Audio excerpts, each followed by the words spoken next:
Mapalad at maligaya ang sumasampalataya sa di nakita ng mata.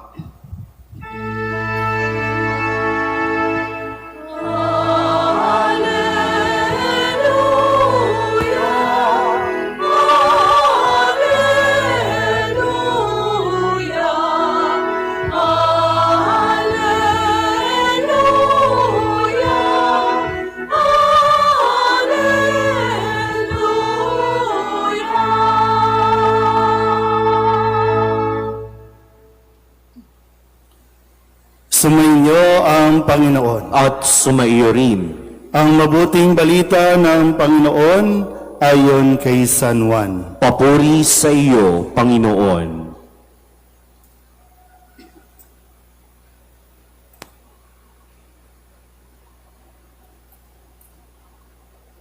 Kinagabihan ng linggo ding iyon, ang mga alagad ay nagkakatipon. Nakapinid ang mga pinto ng bahay na kanilang pinagtitipunan dahil sa takot nila sa mga Hudyo. Dumating si Jesus at tumayo sa gitna nila. Sumainyo ang kapayapaan, sabi niya. Pagkasabi nito, ipinakita niya ang kanyang mga kamay at ang kanyang tagiliran. Tuwang-tuwa ang mga alagad nang makita ang Panginoon. Sinabi na naman ni Jesus, sumainyo ang kapayapaan. Kung paanong sinugo ako ng Ama, gayon din naman sinusugo ko kayo. Pagkatapos sila'y hininghan niya at sinabi, tanggapin ninyo ang Espiritu Santo. Ang patawarin ninyo sa kanilang mga kasalanan ay pinatawad na nga. Ang hindi ninyo patawarin ay hindi nga pinatawad. Ngunit si Tomas na tinaguri ang kambal, isa sa 12, ay wala roon nang dumating si Jesus. Kaya't sinabi sa kanya ng ibang alagad, nakita namin ang Panginoon. Sumagot si Tomas, hindi ako maniniwala hanggat di ko nakikita ang butas ng mga pako sa kanyang mga kamay at naisusuot dito ang aking daliri at hanggat hindi ko na ipapasok ang aking kamay sa kanyang tagiliran. Makalipas ang 8 araw, muling nagkatipon sa loob ng bahay ang mga alagad. Kasama nila si Tomas. Nakapinid ang mga pinto, ngunit pumasok si Jesus at tumayo sa gitna nila. Sinabi niya, sumainyo ang kapayapaan. Saka sinabi kay Tomas, tingnan mo ang aking mga kamay at ilapit dito ang iyong daliri. Ipasok mo ang iyong kamay sa aking tagiliran. Huwag ka nang mag-alinlangan. Maniwala ka na. Sumagot si Tomas, Panginoon ko at Diyos ko. Sinabi sa kanya ni Jesus, naniniwala ka na ba sapagkat nakita mo ako? Mapapalad ang mga naniniwala kahit hindi nila ako nakita. Marami pang kababalaghang ginawa si Jesus na nasaksihan ng mga alagad, ngunit hindi natatala sa aklat na ito. Ang mga natala rito'y sinulat upang sumampalataya kayong si Jesus ang Mesiyas, ang anak ng Diyos. At sa gayoy, magkaroon ng buhay sa pamamagitan niya. Ang mabuting balita ng Panginoon. Pinupuri ka namin, Panginoong Hesukristo. Isang magandang araw po sa inyong lahat. Palapakan natin ang Panginoon. Pakibati muli ang inyong mga katabi ng Happy Easter. So tayo po ay nasa panahon ng Pasko ng Pagkabuhay o Easter season. So mayroong Lent, Easter naman tayo ngayon at bibilang tayo ng mga 5 linggo bago po tuluyang magtapos ang season na ito, babalik tayo sa tinatawag nating mga karaniwang panahon. So, kaya ang mindset natin, ang isip natin, nakatuon pa rin tayo sa diwa ng Kristong muling nabuhay. Okay po tayo, ha?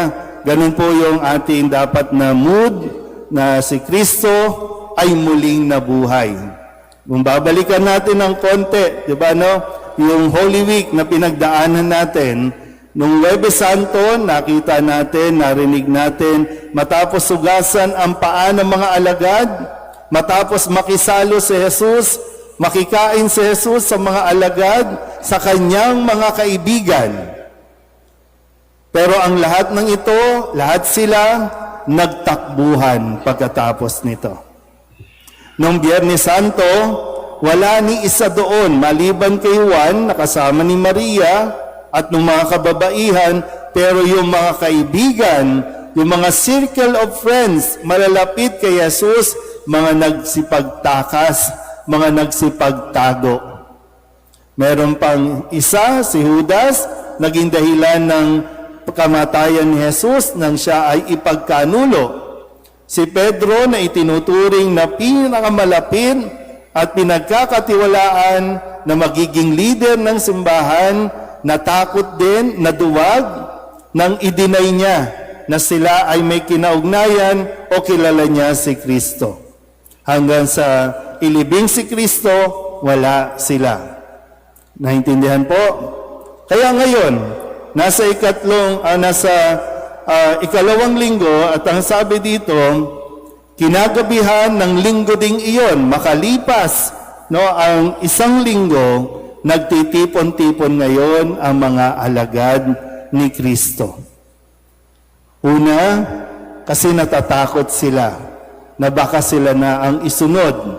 Sila naman ang ipapako sa krus. Sila naman ang papatayin. Kaya sabi, nakapinid ang mga pinto habang sila ay nandoon. Maari din naman, di ba po, no? May mga pagkakataon na nahihimasmasan na tayo, nahihimasmasan na yung mga alagad, may mali silang nagawa kay Jesus. Iniwan nila yung taong nagmahal sa kanila, iniwan nila yung taong nagtiwala sa kanila, pinabayaan nila yung taong umaruga at tumulong sa kanila. Kaya ganun na lang yung kanila pong lungkot o yung kanilang guilt na bakit nila nagawa iyon. Nagsisisi man sila, pero sabihin na natin, nangyari na. Nagawa na nila. Pero yung maganda ay nagsisisi na sila. Okay po ba tayo? Okay. Kaya, biglang dumating si Jesus, nagpakita sa kanila, kahit sarado ang buong bahay, pero lumitaw si Jesus, at anong sabi ni Jesus? Sumainyo ang kapayapaan. Ilang beses sinabi ni Kristo ang sumainyo ang kapayapaan? Ilang beses? Mga sakristan. 2? Ilan? 3. Di ba na? 3 beses. Pag sinasabi natin, di ba, sumainyo ang kapayapaan, anong pagkakahulugan yan? Siya ay nakikipag-ayos, nakikipag-bati. Peace na tayo. Bati na tayo. At sino ang nagsabi? Si Kristo. Sino si Kristo? Ang kaibigan nila na iniwan nila. Pinabayaan nila. Na po pwede naman, kadalasan, pag tayo nakakaranas nito at nakita mo yung mga taong nang iwan sa iyo, ang kadalasan nating sinasabi, mga walang ya kayo, matapos ang lahat ng ginawa ko sa inyo, nung walang-wala kayo, ako ang tumulong sa inyo, nung walang-wala kayo, nung may problema kayo, ako ang nandiyan dyan, tapos nung ako nandoon naghihirap, wala kayo. Kung tayo yun, Pero hindi nga ganun si Kristo. Kaya nga ngayon, pinagdiriwang natin yung tinatawag na divine mercy, yung mabathalang awa ng Diyos. Dahil si Kristo, kahit na para ba alam niyo, yun yung sugatan na siya, nandoon yung marka ng kanyang pinagdaanan. Sa kamay, sa paa, sa gilid. Pero dahil nga banal na awa, kaya naintindihan niya ang mga nararamdaman ng kanyang mga alagad. Alam ni Jesus na hindi talaga nila nais na iwan siya, na pangunahan lang ng takot. Pero hindi nangangahulugang pinutol nila ang kanilang ugnayan sa Diyos. Nahimasmasan na. Kaya itong si Kristo mismo ang nagsabing, sumainyo ang kapayapaan. Parang sinasabing, okay na tayo. Okay na yun. Kasi, di ba, ilang beses din namang sinabi ni Kristo na ang lahat ng ito ay kailangan mangyari para sa kaligtasan ng tao at sa pagpapamalas ng pag-ibig ng Diyos. Kaya sabi niya ulit, okay na tayo. Peace na tayo. Sabihin niyo nga sa katabi ninyo, peace na tayo. Papanindigan niyo pa rin. Mabubuhay pa rin tayo sa guilt. Mabubuhay pa rin tayo doon sa blaming na tinatawag. Mabubuhay pa rin tayo doon sa iisipin mo nang iisipin lagi ay yung ginawa sa'yo, yung panloloko sa'yo, yung pananakit sa'yo. Sige, isipin mo pa rin yan. At habang iniisip mo yan, mahihirapan ka talagang magsabi ng kapayapaan. Mahihirapan ka talagang magsabi ng peace na tayo. Kaya lang, hindi mo nga palalayain ang sarili mo. Kaya nga si Kristo, malaya na. At gusto niyang palayain ang mga alagad na ito na yung sa kanilang bigat na bigat ang kanilang damdamin, bakit nila nagawa iyon? Kaya pinalakas ni Jesus ang mga alagad na ito. Binigyan, hiningahan, at sinabing tanggapin ninyo ang Espiritu Santo. Ganun ang pag-ibig ng Diyos sa atin. At tandaan mo po, kahit gaano kalaki ang kasalanan ng tao, kahit gaano kabigat, kahit gaano kalaki ang kasalanang nagawa mo sa Diyos, tandaan mo ito, higit na malawak, malalim ang awa ng Diyos sa bawat isa sa atin. At sa dami nito, kaya nga ibinibigay ito sa atin. Binibigay. At ibinigay ito. Ngayon, pinapaalala sa atin, binigyan ka na ng awa ng Diyos dahil sa kanyang pag-ibig. Pero may kaakibat na responsibilidad. Kaya nga sabi niya, ang patawarin ninyo, pinatawad na. Ang hindi nyo patawarin, hindi rin patatawarin. So mamili ka pa rin, magdesisyon ka pa rin. Magpapatawad ka na ba o hindi pa rin? Kasi pag hindi ka nagpatawad, dadalhin mo yan kahit sa kabilang buhay. Ano gusto nyo ba? Dito pa lang, problemado na tayo. Pagdating sa kabilang buhay, mabigat pa rin kasi hindi mo na ibigay ang pagpapatawad.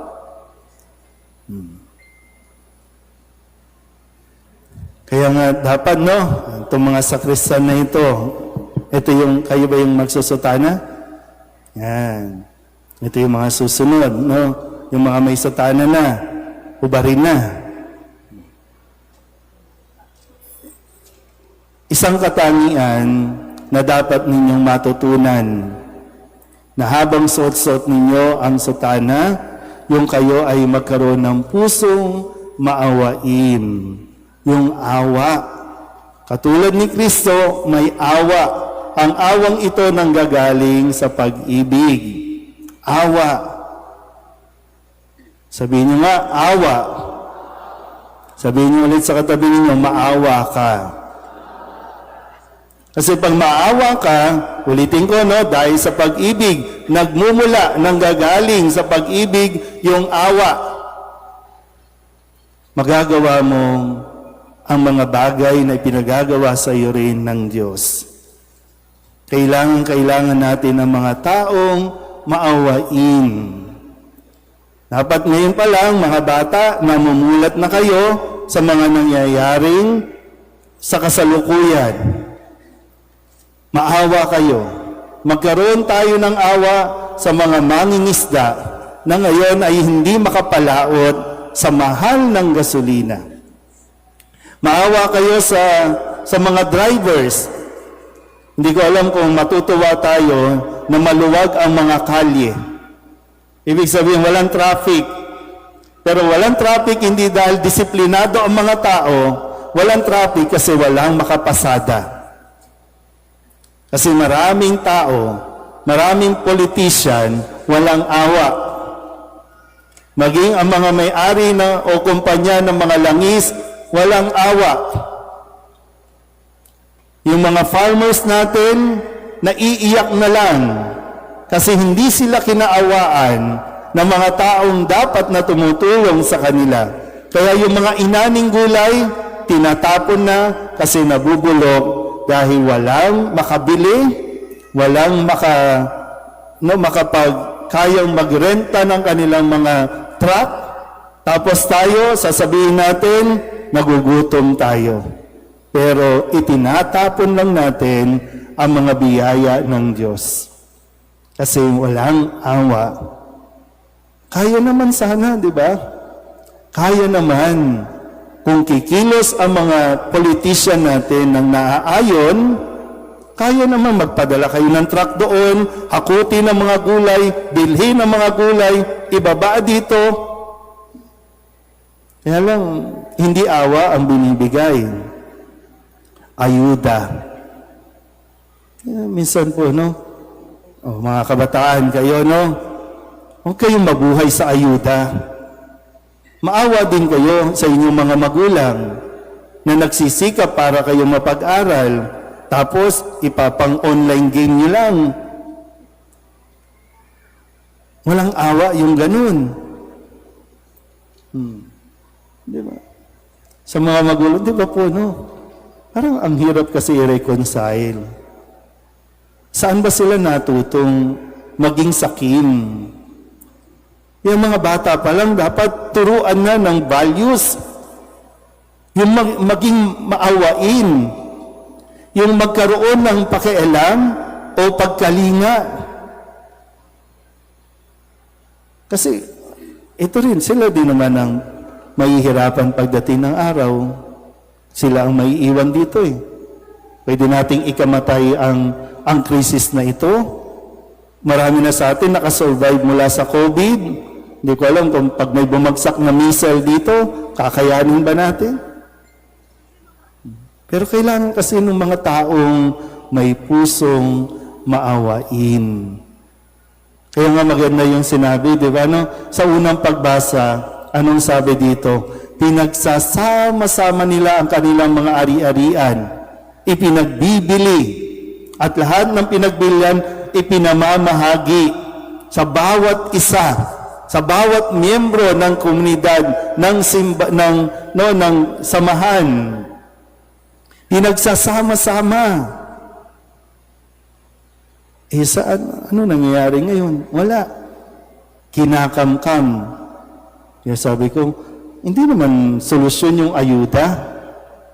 Pero mo, bibigyan mo ng ayuda yung mangingisda. Magkano? 3,000. Isang kargahan lang yan. Isang araw lang yan. Tapos kailan ang susunod? Sa isang buwan, sa susunod pang buwan, na walang katiyakan.